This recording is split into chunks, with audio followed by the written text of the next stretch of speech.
Tienen sus Biblias. Una vez más les pido, puestos de pie, vamos a leer la palabra de Dios. Ahora en Romanos 8, del 1 al 4 nada más. Romanos capítulo 8. Y son tan amables de permanecer de pie para una palabra de oración después de esta lectura. Romanos 8, 1 a 4. Ahora pues, ninguna condenación hay para los que están en Cristo Jesús, los que no andan conforme a la carne, sino conforme al Espíritu. Porque la ley del Espíritu de vida en Cristo Jesús me ha librado de la ley del pecado y de la muerte. Porque lo que era imposible para la ley, por cuanto era débil por la carne, Dios, enviando a su Hijo en semejanza de carne de pecado y a causa del pecado, condenó al pecado en la carne, para que la justicia de la ley se cumpliese en nosotros, que no andamos conforme a la carne, sino conforme al Espíritu. Supongamos que usted llega del trabajo y ve que su hija está enfrente de la televisión muy emocionada con una noticia, un reportaje que están dando, y le dice a usted: mira papá, es increíble lo que pasó. Lo acaban de declarar inocente. Esto ha de ser la noticia más espectacular de todo el año. Lo acaban de declarar inocente. Y usted ve las imágenes, ve el tribunal, ve el juez, ve el jurado, ve al acusado, pero no reconoce a nadie. Así que usted le pregunta, pero ¿quién es? ¿De qué lo juzgan? ¿Qué evidencias hay? ¿De qué lo acusaron? ¿Qué testigos presentaron? ¿Cuántos años le pudieron haber dado de cárcel? ¿Salía bajo fianza? ¿Quién es? No es Tamayo. Usted vio el periódico, este hombre Tamayo tenía manchas en la piel. No es Tamayo el que ve como acusado y lo ejecutaron ya en Texas. No es Caro Quintero, anda huyendo otra vez. No reconoce el acusado y no reconoce al juez y no sabe entonces por qué su hija está tan emocionada con esta noticia. Dice que es espectacular. Esta mañana volvemos a nuestra serie del libro de Romanos, después de algunos meses de no haber estudiado Romanos. Y ahora nos toca Romanos 8:1. La primera parte del versículo dice: ahora pues, ninguna condenación hay para los que están en Cristo Jesús. Pero, ¿de quiénes está hablando? ¿De qué los acusaron? ¿Quién es el juez? ¿A cuánto lo pudieran haber condenado? Para entender ese texto y esta declaración, tenemos que saber algo de los antecedentes legales, por así decirlo. Entonces, esta mañana vamos a dar un breve repaso de lo que el apóstol Pablo nos ha enseñado en Romanos hasta este punto. Y así vamos a entender esta gran noticia, esta declaración, esta gran promesa de Romanos 8:1. Ahora, noten, vayan en sus Biblias a Romanos 1, y desde el versículo 1, el apóstol ya menciona esta noticia. Romanos 1:1 nos dice: Pablo, siervo de Jesucristo, llamado a ser apóstol, apartado para el evangelio de Dios.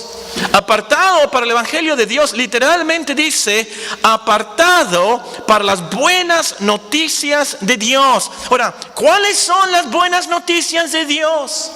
Que justificados pues por la fe tenemos paz para con Dios, que somos perdonados, que Dios nos declara inocentes, Dios nos declara justos, como dice nuestro texto, y ese es el evangelio.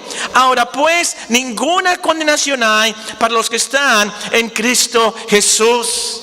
El apóstol nos dice en el versículo 2 que los profetas del Antiguo Testamento anunciaron y predicaron de estas noticias. Nos explica en el versículo 3 quién es Cristo Jesús de estas noticias. Versículo 3 nos dice acerca de su Hijo. Este es Cristo Jesús, es el Hijo de Dios, nuestro Señor Jesucristo, que era del linaje de David según la carne, declarado Hijo de Dios con poder, según el Espíritu de santificación, por la resurrección de entre los muertos. Ahora, cuando el apóstol escribió estos versículos, esta introducción, esta carta, él estaba escribiendo a personas realmente desconocidas. Muchas de esas personas eran desconocidas para él porque él nunca había estado en esa iglesia en Roma. Entonces, él tiene que presentarse y tiene que decirles algunas de las razones por las cuales él no había podido estar ahí. Y a través del libro vamos a leer, a entender de esto. Sí, había unas personas que conocía, las podemos leer en el capítulo 16. Había unos que los nombra, sabía de ellos. Pero él no sabía y conocía a la iglesia. Así que él les dice en el versículo 13: pero no quiero, hermanos, que ignoréis que muchas veces me he propuesto ir a vosotros, la capital del imperio, la capital del mundo gentil. Por supuesto, el apóstol a los gentiles tenía que ir ahí, pero se lo había propuesto, pero no había podido ir. Hasta ahora he sido estorbado, dice, para tener también entre vosotros algún fruto, como entre los demás gentiles. A griegos y a no griegos, a sabios y a no sabios, soy deudor. Pero ¿por qué quería ir a Roma? Vean.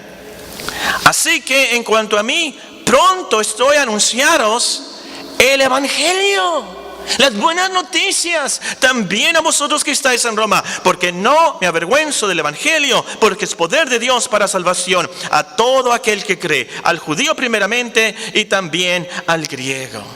El apóstol entonces pudiera haber planeado ir a Roma. ¿Saben qué, hermanos? Les vamos a dar una conferencia de problemas familiares. Vamos a tener una conferencia de escatología y las profecías del futuro. O hermanos, vamos a tener una conferencia sobre la iglesia.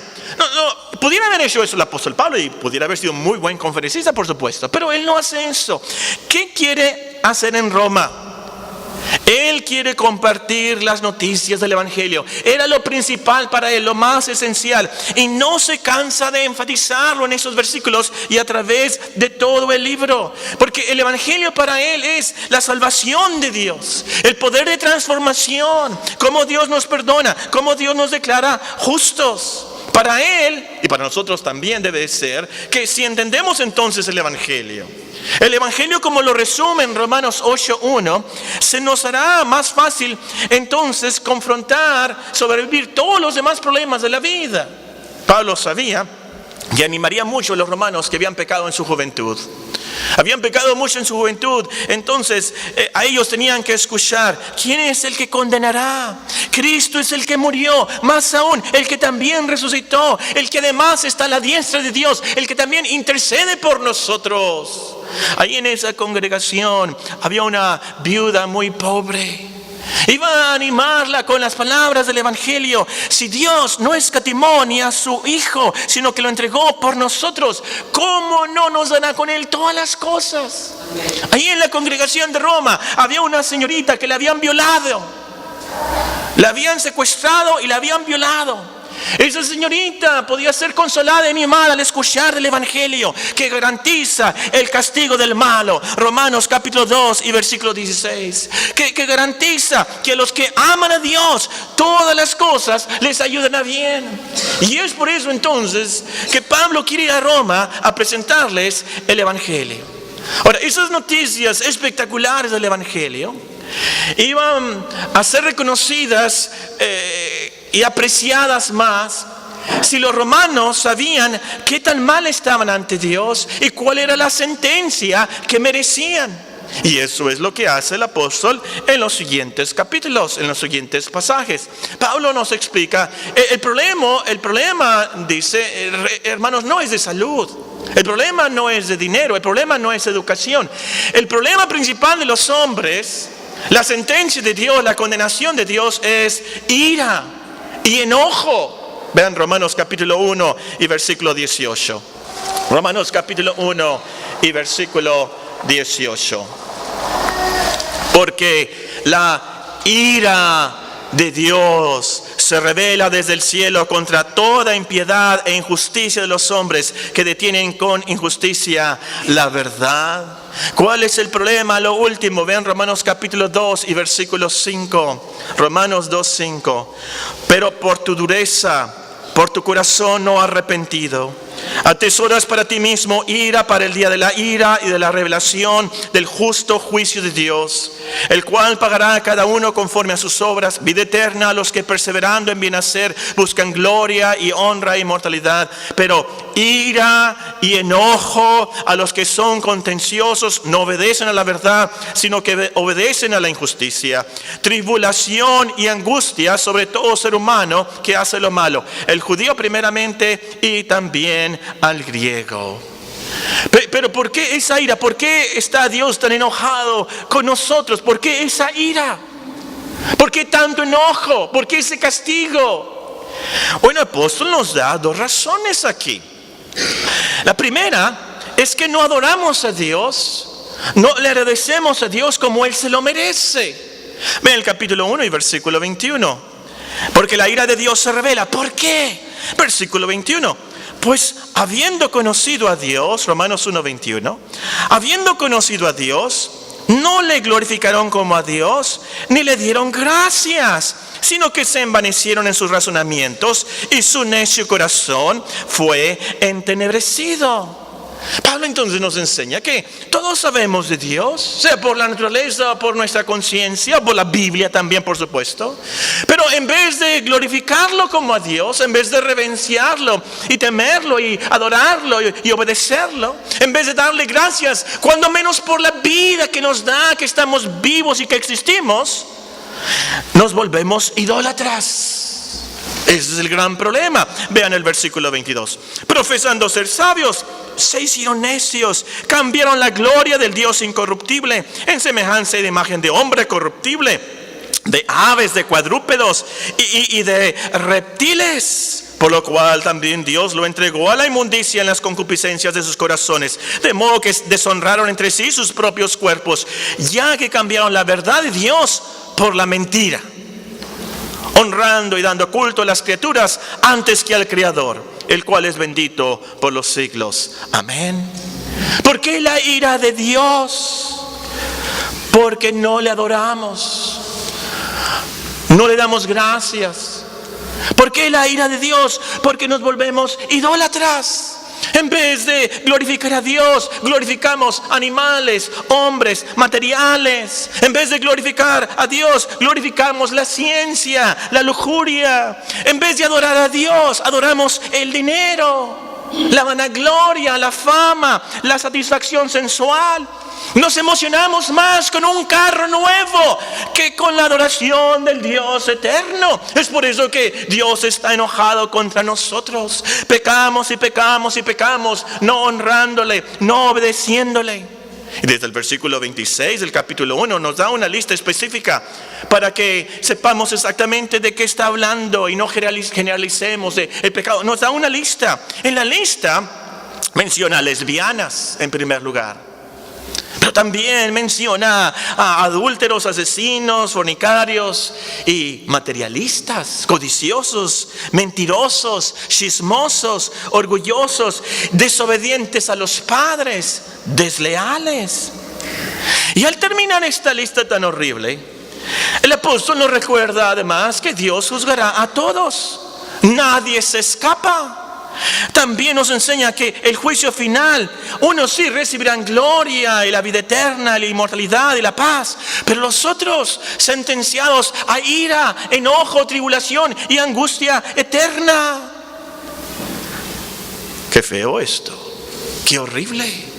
Pero es cuando reconocemos eso, es cuando reconocemos qué mal estamos ante Dios y cuál es la sentencia posible. Es entonces que reconocemos las buenas y espectaculares y grandes noticias del Evangelio, que hay solución a la ira de Dios, hay solución para las lesbianas, hay solución para el adúltero, hay solución para el asesino, hay solución para mí, hay solución para ti. Hay solución, hay solución. Dios nos puede declarar inocentes. Ninguna condenación para el homosexual, ninguna condenación para el ladrón, ninguna condenación para el inventor de mal, ninguna condenación para los desobedientes a los padres, ninguna condenación para mí. Ninguna ninguna condenación para ti. Y ese es el Evangelio. Esas son las buenas noticias que Dios nos da de su justicia. Dios nos reviste de justicia y santidad para que podamos estar listos para el día del juicio. El Evangelio nos revela cómo Dios no nos condena. El Evangelio nos declara justos. Y lo más importante, el Evangelio nos lleva entonces a adorar a Dios como Él se lo merece. El gran Salvador, el gran Creador, sí, pero también el gran Salvador.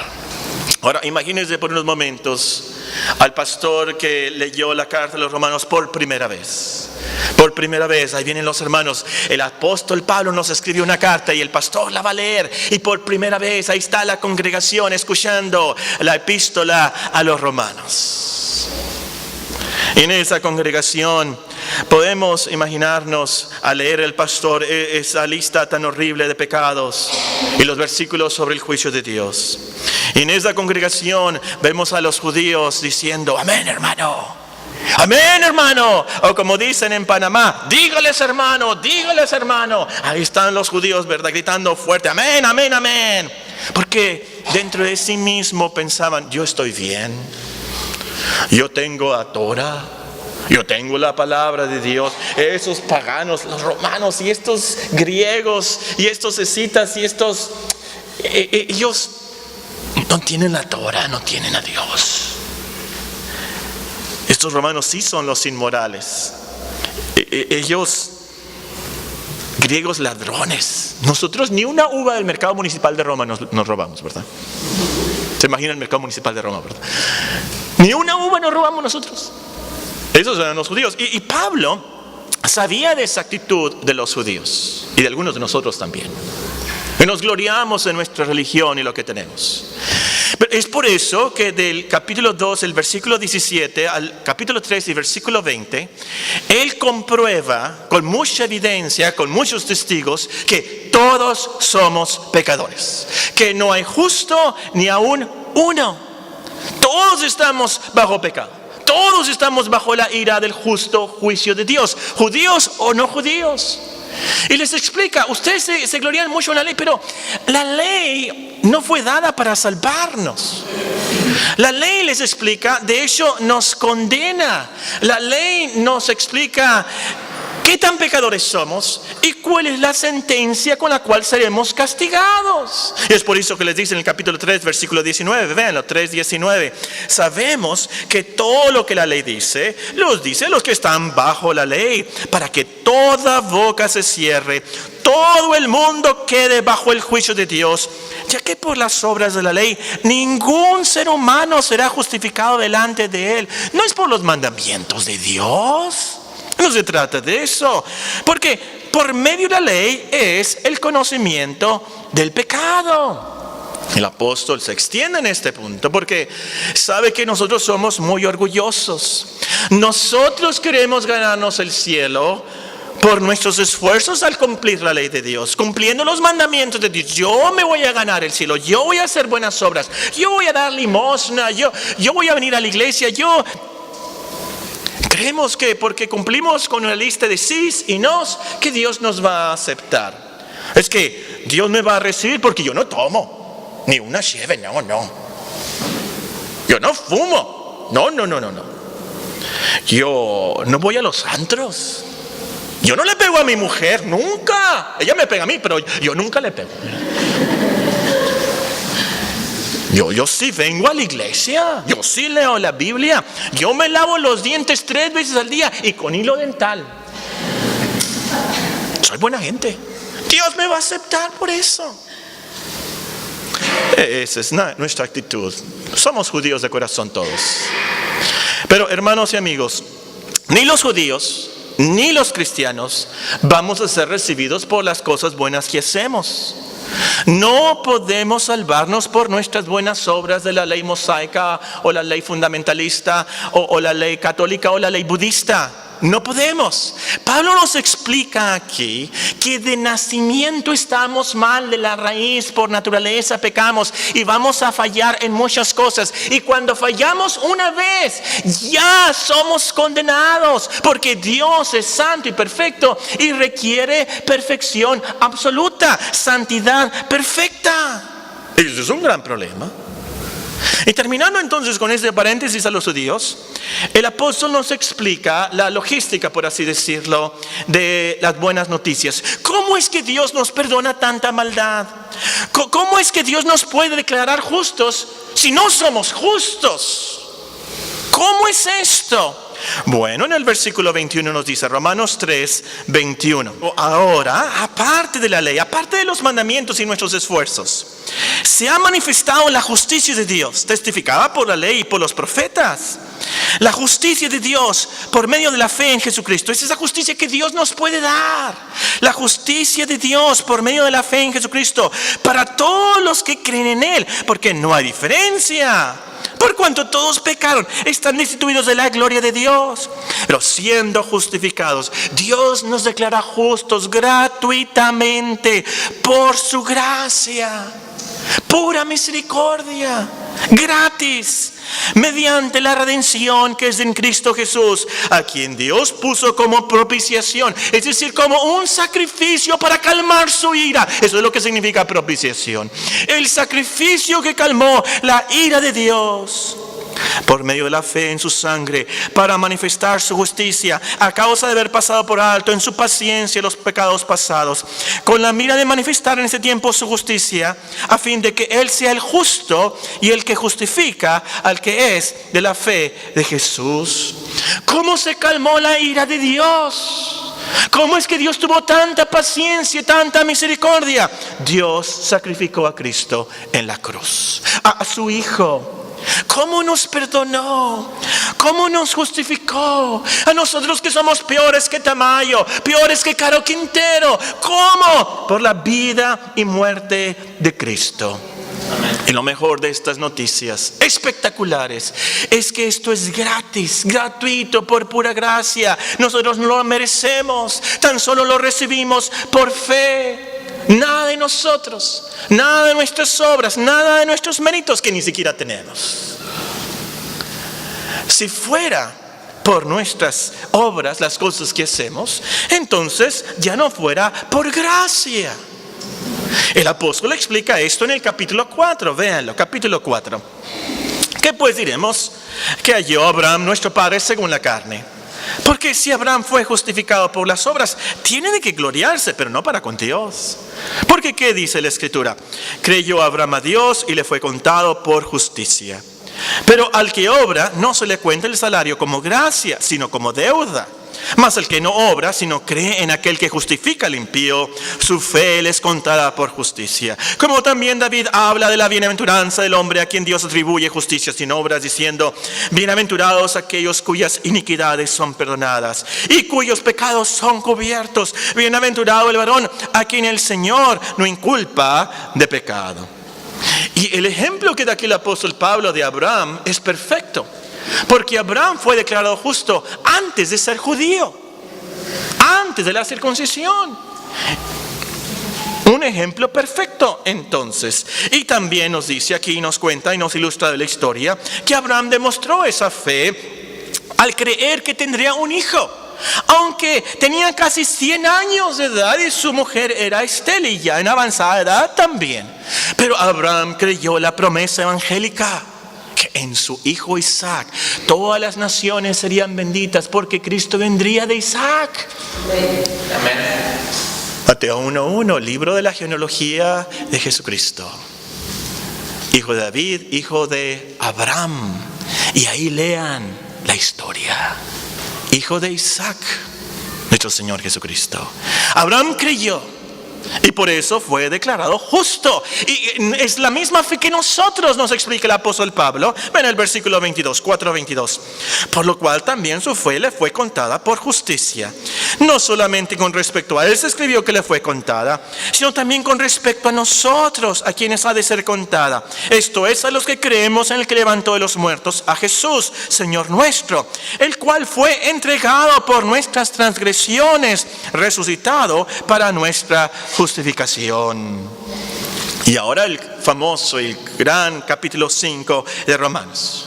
Aquí es donde nos enseña sobre esa justificación, cómo nos declara justos Dios. Primero nos da una lista de las grandes bendiciones que tenemos por la justificación de Dios. Claro, tenemos paz para con Dios, pero además nos dice, tenemos entrada a la gracia de Dios en la cual estamos firmes. Y también tenemos esperanza de la gloria de Dios. Nos gloriamos, dice el apóstol Pablo, en las tribulaciones, porque producen en nosotros, a causa del Evangelio, a causa de Cristo, producen paciencia, prueba, esperanza.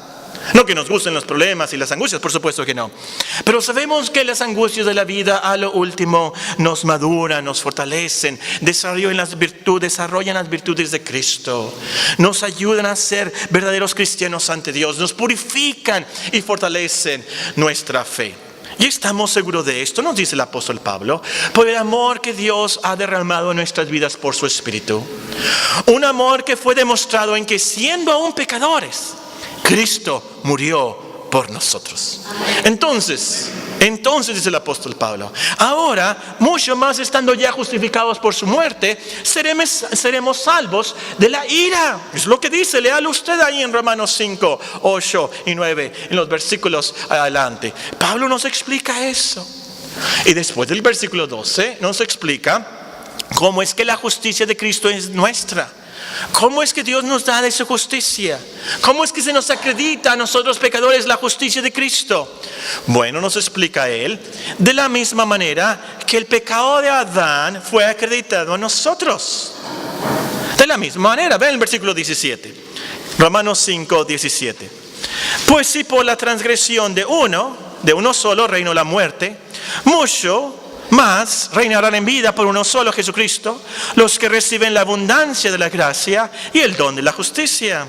Así que, como por la transgresión de uno vino la condenación a todos los hombres, por Adán, por Eva, la condenación vino a todos los hombres, de la misma manera, por la justicia de uno. ¿De quién? De Cristo. Vino a todos los hombres la justificación de vida. Y nos explica ahí el apóstol Pablo la logística, el proceso. ¿Cómo es que Dios nos justifica a nosotros pecadores? ¿Cómo es que nos justifica, nos declara justos, inocentes a nosotros en el 2014? Hace 2000 años que Cristo nació. Bueno, ¿qué tenemos que ver con Adán? Hijos de Adán, todos pecadores por Adán. ¿Por qué? Porque se nos acreditó el pecado de Adán, porque somos hijos de Adán, porque por naturaleza somos pecadores. Por esa transgresión Dios declaró a todos pecadores. Pero porque Cristo vino, como dice en otra parte, el segundo Adán, el último Adán, Cristo vino. Ahora nosotros tenemos su justicia. No somos condenados. Ahora, de eso se trata la primera parte del 5, y ahora brincándonos al 6. En el capítulo 6 se nos habla de nuestra unión con Cristo. Es por esa unión que estamos injertados. Han injertado algo, que estamos injertados a Cristo en nuestra unión con Él, por nuestra fe en Él. Es por esa unión entonces que cuando Cristo murió, nosotros morimos. Cuando Cristo resucitó, nosotros resucitamos. Y es porque estamos en Cristo entonces, unidos a Él, que entonces nosotros no somos condenados. Porque Dios no condena a Cristo. Es porque Cristo venció el pecado, que nosotros vamos a vencer el pecado, porque estamos bajo la gracia de Dios. Estamos bajo la gracia y no importa lo que hagamos, entonces podemos pecar. Y Dios no nos va a hacer nada, ya nos perdonó todo, no nos condena. Es la lógica humana, la lógica mala que tenemos en el corazón todavía. Y Pablo sabía de esto. Y le dice en el versículo 15, 6:15, ¿qué pues? ¿Pecaremos porque no estamos bajo la ley, sino bajo la gracia? En ninguna manera. Nos explica y que no podemos vivir como queramos, porque Dios nos ha perdonado todo. No. Antes éramos esclavos del pecado, pero ahora somos libres para servir a Dios. Y nos explica, ser esclavos del pecado nos lleva a la muerte, pero ser siervos de Dios a la vida eterna. No podemos pecar. 6:20 nos dice. 6:20. Porque cuando erais esclavos del pecado, erais libres acerca de la justicia. Pero ¿qué fruto teníais de aquellas cosas de las cuales ahora os avergonzáis? Porque el fin de ellas es muerte. Mas ahora que habéis sido libertados del pecado y hechos siervos de Dios, tenéis por vuestro fruto la santificación, como fin la vida eterna. Y luego el famoso versículo 6:23. Porque la paga, el salario del pecado es muerte. Mas la dádiva, el don, el regalo de Dios es vida eterna en Cristo Jesús, Señor nuestro. Amén. Y luego nos explica en el capítulo 7, ilustrándonos de un matrimonio, que ya que en Cristo hemos muerto a la ley, entonces la ley ya no nos puede condenar. Vean la ilustración, Romanos 7. ¿Acaso ignoráis, hermanos, pues hablo con los que conocen la ley, que la ley se enseñorea del hombre entre tanto que éste vive? Porque la mujer casada está sujeta por la ley al marido mientras éste vive. Pero si el marido muere, ella queda libre de la ley del marido. Así que si en vida del marido se uniere a otro varón, será llamada adúltera. Pero si su marido muriere, es libre de la ley. De tal manera que si uniere a otro marido, no será adúltera.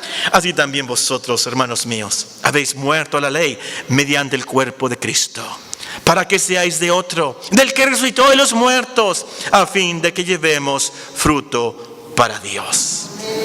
Entonces, en otras palabras, no somos salvos por obedecer la ley, por supuesto que no.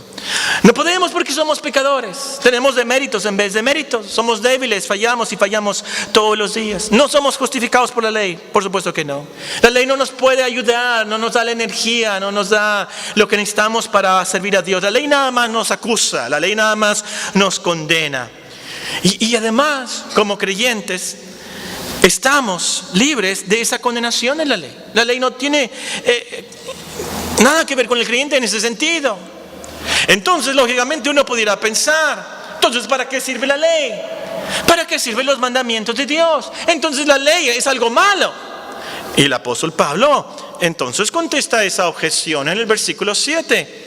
¿Qué diremos pues? ¿La ley es pecado? No, en ninguna manera. Nos explica que la ley es santa, es justa, es buena. El problema somos nosotros, no la ley, no los mandamientos de Dios. El problema es que el pecado mora en nosotros, aún como creyentes. Y es por eso que él escribe, muy honesto, una confesión personal, y nos dice en el capítulo 7, el versículo 17, de manera que ya no soy yo quien hace aquello, sino el pecado que mora en mí. Fíjense, el apóstol Pablo es el que escribe esto. Yo sé que en mí, esto es, en mi carne, no mora el bien, porque el querer el bien está en mí, pero no el hacerlo. Porque no hago el bien que quiero, sino el mal que no quiero, eso hago. Y si hago lo que no quiero, ya no lo hago yo, sino el pecado que mora en mí. Así que queriendo yo hacer el bien, hallo esta ley, este principio: el mal está en mí. Porque según el hombre interior me deleito en la ley de Dios, pero veo otra ley, otro principio en mis miembros que se revela contra la ley de mi mente. Me lleva cautivo a la ley del pecado que está en mis miembros. Miserable de mí, ¿quién me librará de este cuerpo de muerte? Y la solución es Cristo. Ahora pues, ninguna condenación hay para los que están en Cristo Jesús. Como cristianos pecamos, sí, nos sentimos tan mal. Pero hermanos, ninguna condenación hay para los que están en Cristo Jesús. De eso se tratan las espectaculares y grandes noticias de Romanos 8:1. ¿Quiénes son las personas aquí que no son condenadas? ¿Son apóstoles? No. ¿Son los santos de los santos perfectos? No. Son hombres como los de Romanos 1:26. Hombres, mujeres, lesbianas, ladrones, mentirosos, desobedientes a los padres, desleales, inventores de males. Y ustedes pueden leer la lista. Hombres así, hombres como yo, como ustedes, que merecíamos y merecemos la ira de Dios todos los días de nuestra vida. De verdad es por la pura misericordia de Dios que no hemos sido consumidos, porque nacimos pecadores, vivimos pecadores y vamos a morir pecadores, pero somos justificados, perdonados, recibidos. ¿Por qué? Porque ahora ninguna condenación hay para los que están en Cristo Jesús. Muy bien, estos son los antecedentes entonces de nuestro texto. Dios mediante, esta tarde vamos a estudiarlo. De tarea para el próximo domingo, tienen 7 días, leer Romanos capítulo 8. Se van a emocionar, léanlo, medítenlo, se van a emocionar. Si usted es cristiano, se va a emocionar, va a llorar, se va a alegrar, le va a dar mucha esperanza. Y si no es cristiano, pídale a Dios misericordia, que lo entienda. La noticia más grande que usted puede escuchar en toda su vida es: no eres condenado. Amén. No eres condenada, eres perdonada por tu fe en Cristo. Oremos.